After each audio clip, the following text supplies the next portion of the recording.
శ్రీ గురుభ్యో నమః. కార్తీక మహాపురాణం 17వ రోజు పారాయణము. 16వ రోజు పారాయణంలో భాగంగా పద్మ పురాణంలోని ప్రథమ ద్వితీయ అధ్యాయాలను గురించి తెలుసుకున్నాము. సత్యభామ శ్రీకృష్ణుల సన్నివేశం.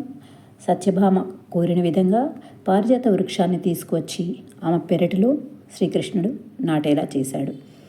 అలాగే సత్యభామ యొక్క పూర్వజన్మ వృత్తాంతము, ఎందుకు కృష్ణునికి ఆమె ఇష్టసఖి అయిందో తెలుసుకోవడం జరిగింది.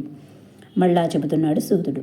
పూర్వాధ్యాయంలో చెప్పినట్లు సత్యభామ శ్రీకృష్ణునికి నమస్కరించి, ప్రాణేశ్వర, కాలస్వరూపుడవైన నీకు సర్వకాలాలు అవయవాలై అల్లారుతుండగా తిథులలో ఏకాదశి, నెలలో కార్తీకము మాత్రమే అంతటి ఇష్టమైనందుకు కారణమేమిటో సెలవీయవలసిందిగా కోరగా, నవ్వురాజిల్లెడు మోము వాడైన నవనీత చోరుడిలా ఇలా చెప్పసాగాడు. సత్య, చక్కటి ప్రశ్ననే వేశావు. ఇది అందరూ కూడా తప్పనిసరిగా తెలుసుకోవలసిన విషయం. గతంలో పృథుచక్రవర్తి నారదుణ్ణి ఇదే ప్రశ్న వేశాడు. అప్పుడు నారదుడు చెప్పిన దానినే ఇప్పుడు నీకు చెబుతాను విను. నారద ఉవాచ. పృథుచక్రవర్తితో నారదుడు చెబుతున్నాడు. నందనుడైన శంఖుడు అనే రాక్షసుడు త్రిలోక కంటకుడై సర్వదేవతాధికారాలను హస్తగతం చేసుకుని వారిని స్వర్గం నుంచి తరిమివేశాడు. పారిపోయిన దేవతలు తమ తమ భార్యాబంధువులతో సహా మేరు పర్వత గుహలలో తలదాచుకున్నారు. అయినా శంఖుడికి తృప్తి కలగలేదు. పదవులు పోయినంత మాత్రాన పటుత్వాలు పోతాయా? పదవీ లేనప్పుడు పునః దానిని సాధించుకోవడం కోసం తమ బలాన్ని వెయ్యింతలు పెంచుకుంటారు. ఆ రీత్యా వేదమంత్రాల వల్ల దేవతలు శక్తివంతులయ్యే అవకాశం ఉంది కనుక వేదాలను కూడా తన కైవసం చేసుకోవాలనుకున్నాడు. విష్ణువు యోగనిద్రాగతుడైన ఒకానొక వేళలో బ్రహ్మ నుండి వేదాలను ఆకర్షించాడు. కానీ యజ్ఞమంత్ర బీజాలతో కూడిన వేదాలు శంఖుడి చేతి నుంచి తప్పించుకొని ఉదకాలలో తలదాచుకున్నాయి. అది గుర్తించిన శంఖుడు సాగరంలో ప్రవేశించి వెదికాడు. కానీ వాటిని పసిగట్టలేకపోయాడు. అంతలోనే బ్రహ్మ పూజా ద్రవ్యాన్ని సమకూర్చుకుని మేరుగహాలయ వాసులైన దేవతలందరినీ వెంటబెట్టుకుని వైకుంఠం చేరాడు. సమస్త దేవతానికము కలిసి వివిధ నృత్య వాద్య గీత నామస్మరణాదులతోనూ ధూపదీప సుగంధ ద్రవ్యాదులతోనూ కోలాహలం చేస్తూ యోగనిద్రాగతుడైన శ్రీహరిని మేల్కొల్పే ప్రయత్నాలు చేశారు. ఎట్టకేలకు నిద్రలేచిన ఆ శ్రీహరిని షోడశోపచారాలతో పూజించి శరణు కోరారు. దేవతలు శరణాగతులైన సురతతులను చూసి రమాపతి ఇలా అన్నాడు. మీరు చేసిన సర్వోపచారాలకు సంతోషించిన వాడినై మీ పట్ల వరదుడిలా నవ్వుతున్నాను. ఈ కార్తీక శుద్ధ ఏకాదశి తెల్లవారుజామున నేను మేలుకునే వరకు మీరు ఏ విధంగానైతే సేవించారో అదేవిధంగా ధూపదీప సుగంధ ద్రవ్యాదులు, నృత్య గీత వాద్య నామస్మరణాదులతోనూ షోడశోపచారాలతోనూ కార్తీక శుద్ధ ఏకాదశి ప్రాతర్వేళ నన్ను సేవించే మానవులు నాకు ప్రియులై నా సాన్నిధ్యాన్ని పొందిదురుగాక. వాళ్ల చేత నాకు ఇవ్వబడిన అర్ఘ్యపాద్యాదులన్నీ కూడా ఆయా భక్తులకు సుఖసౌఖ్యాలకే కారణముగాక. ఇప్పుడు మంత్రబీజ సమాయుక్తాలైన వేదాలు ఉదగగతాలైనట్లే ప్రతి కార్తీక మాసంలోనూ కూడా వేదాలు జలాశ్రయాలై వర్ధిల్లునుగాక. నేనిప్పుడే మీనావతారుడనై సముద్ర ప్రవేశం చేసి శంఖుని సంహరించి వేదాలను కాపాడదునుగాక. ఇక నుంచి కార్తీక మాస ప్రాతర్వేళ మానవులచే చేయబడే నదీ స్నానం అవబృంద స్నానతుల్యమగుగాక. మరియు ఓ మహేంద్ర, కార్తీక వ్రతం ఆచరించిన వారందరూ నేను వైకుంఠమును నీవు స్వర్గమును పాలించుట మనకు సహజమైనట్లుగా పుణ్యలోకములను పొంది ఉన్నారు. ఓ వరుణదేవ, కార్తీక వ్రతనిష్ఠుల కార్యాలకు విఘ్నాలు కలగకుండా రక్షణ చేసి పుత్ర పౌత్ర ధన కనక వస్తు వాహనాది సమస్త సంపదలు అందించు. ఓ కుబేర, ఏ కార్తీక వ్రతాచరణం వల్ల మానవులు నా యొక్క సారూప్యాన్ని పొంది జీవన్ముక్తులవుతున్నారో అటువంటి వాళ్ళందరికీ నువ్వు నా ఆజ్ఞానుసారంగా ధన ధాన్య సమృద్ధిని కలిగించాలి. ముక్కోటి దేవతలారా, ఎవరి కార్తీక వ్రతాన్ని జన్మవ్రతంగా భావించి విద్యుక్త విధానంగా ఆచరిస్తారో వాళ్ళు మీ అందరి చేత కూడా పూజించదగిన వారుగా తెలుసుకోండి. మేళతాళాలతో మంగళ వాయిద్యాలతో మీరు నన్ను మేల్కొల్పిన ఈ ఏకాదశి నాకు అత్యంత ప్రీతికరమైనది. అందువలన కార్తీక వ్రత ఏకాదశి వ్రతాలనే ఈ రెండింటినీ ఆచరించడం కన్నా నా సాన్నిధ్యాన్ని పొందేందుకు మరో దగ్గర దారి లేదని తెలుసుకోవాలి.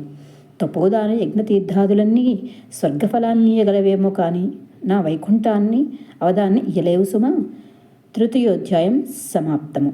చతుర్థాధ్యాయం మత్స్యావతారము. భగవానుడైన శ్రీ మహావిష్ణువు దేవతల కళ ఉపదేశించిన వాడై తక్షణమే మహామత్స్య అవతారాన్ని ధరించి వింధ్యపర్వతమందలి కశ్యపుని దోసిలి జలాలలో తోచాడు. కశ్యపుడు ఆ చేపపిల్లను తన కమండలంలో ఉంచాడు. మరుక్షణమే ఆ మీనము పెరిగిపోవడం వలన దానినొక నూతిలో ఉంచాడు. రెప్పపాటు కాలంలోనే అది శరీరాన్ని ఇంకా పెంచింది. నూతిని మించి ఎదిగిపోవడం వలన కశ్యపుడు దాన్ని తెచ్చి ఒక సరస్సులో ఉంచాడు. కానీ విష్ణుమీనం సరస్సును కూడా అధిగమించడంతో దాన్ని సముద్రంలో వదలవలసి వచ్చింది. ఆ మహాసముద్రంలో మత్స్యమూర్తి విపరీతంగా పెరిగి శంఖుని వధించి వాడిని తన చేతి శంఖంగా ధరించి బదరీవనానికి చేరి అక్కడ ఎప్పటి వలనే విష్ణు రూపాన్ని వహించి ఋషులను చూసి, ఓ మునులారా, వేదాలు ఉదకాలలో ప్రవేశించి రహస్యంగా దాక్కొని ఉన్నాయి.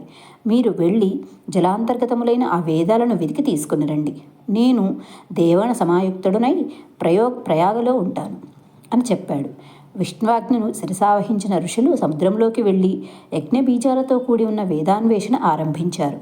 ఓ పృథు మహారాజా, ఆ వేదాలలో నుంచి ఆ ఋషులకు ఎవరికెంత లభ్యమైందో అది వారి శాఖ అయినది. తదాదిగా ఆయా శాఖలకు వారు ఋషులుగా ప్రభాసించారు. అనంతరం వేదయుతులై ప్రయాగయందున్న విష్ణువును చేరి వేదాలను తెచ్చామని చెప్పారు. విష్ణువాజ్ఞపై ఆ సమస్త వేదాలను స్వీకరించిన బ్రహ్మ ఆ శుభవేళను పురస్కరించుకొని దేవతలతోనూ ఋషులతోనూ కూడినవాడై అశ్వమేధయాగాన్ని ఆచరించాడు. యజ్ఞానంతరం గరుడ సమస్త దేవగంధర్వ యక్షపన్నగ గుహ్యకాదులందరూ కూడి శ్రీహరినిలా ప్రార్థించారు. ఓ దేవాదిదేవ, జగన్నాయక, మా విన్నపాలను విను. అత్యంత సంతోషదాయకమైన ఈ సమయంలో మాకు వరప్రదాతనై మమ్మల్ని కాపాడు. హే లక్ష్మీనాథ, నీ అనుగ్రహం వల్లనే బ్రహ్మ తాను నష్టపోయిన వేదాలను ఈ స్థలంలో పొందగలిగాడు. నీ సమక్షంలో మేమందరము యజ్ఞంలోని హవిర్భాగాలను పొందాము. కాబట్టి నీ దయ వలన ఈ చోటు భూలోకంలో సర్వశ్రేష్టమైనది, నిత్యము పుణ్యవర్ధకమైనది, ఇహపర సాధకమైనది కాను ఎగుగాక. అదేవిధంగా ఈ కాలం మహాపుణ్యవంతమైనది, బ్రహ్మహత్యాది పాతకాలను సైతం తొలగించేది, అక్షయఫలకరమైనది అయ్యేటట్లుగా అనుగ్రహించు. దేవతల ప్రార్థన వింటూనే వరదుడైన ఆ శ్రీహరి దివ్యమందహాసాన్ని చేశాడు. దైత్యారి, దేవతలారా, మీ అభిప్రాయం నాకు సమ్మతమైనది. మీ వాంఛితం ప్రకారమే ఇది పుణ్యక్షేత్రమగుగాక. ఇక నుంచి బ్రహ్మక్షేత్రమనే పేర ప్రఖ్యాతి వహించుగాక. అనతి కాలంలోనే సూర్యవంశీయుడైన భగీరథుడి క్షేత్రానికి గంగని తీసుకుని వస్తాడు. ఆ గంగా సూర్యాసుత అయిన కాళింది ఈ పుణ్యస్థలిలోనే సంగమిస్తాయి. బ్రహ్మాదులైన మీరందరూ నాతో కూడుకున్న వారే ఈ తావుననే సుస్థితులయ్యేదరుగాక. ఇది తీర్థరాజముగా ఖ్యాతి వహించుగాక. ఈ నెలవునందు ఆచరించే జప, తప, వ్రత, యజ్ఞ, హోమారార్చనాదులు అనంత పుణ్యఫలదాలైన సాన్నిధ్యమును అందించునుగాక. అనేకానేక జన్మకృతాలైన బ్రహ్మహత్యాది ఘోర పాతకాలు సహితం ఈ క్షేత్ర దర్శన మాత్రము చేతనే నశించిపోతాయి. ఇక్కడ నా సామీప్యములో మరణించిన వాళ్ళు నాయందే లీనమై మరుజన్మ లేనివాళ్ళు అవుతారు. ఎవరైతే ఈ తీర్థంలో స్థిరచిత్తులై పితృకర్మలను ఆచరిస్తారో వాళ్ల పితృలు సారూప్యాన్ని పొందుతారు. ఈ కాలం సర్వదా పుణ్యఫలాన్ని ఇస్తుంది. సూర్యుడు మకరమందుండగా ప్రాతఃస్నానం చేసిన వాళ్ళని చూసినంత మాత్రం చేతనే సామాన్య దోషాలన్నీ సమసిపోతాయి. వాళ్ళకి నేను క్రమంగా సాలోక్య సామీప్య సారూప్య సాయుధ్యాలను ప్రసాదిస్తాను. ఓ ఋషులారా, శ్రద్ధాళువులై వినండి.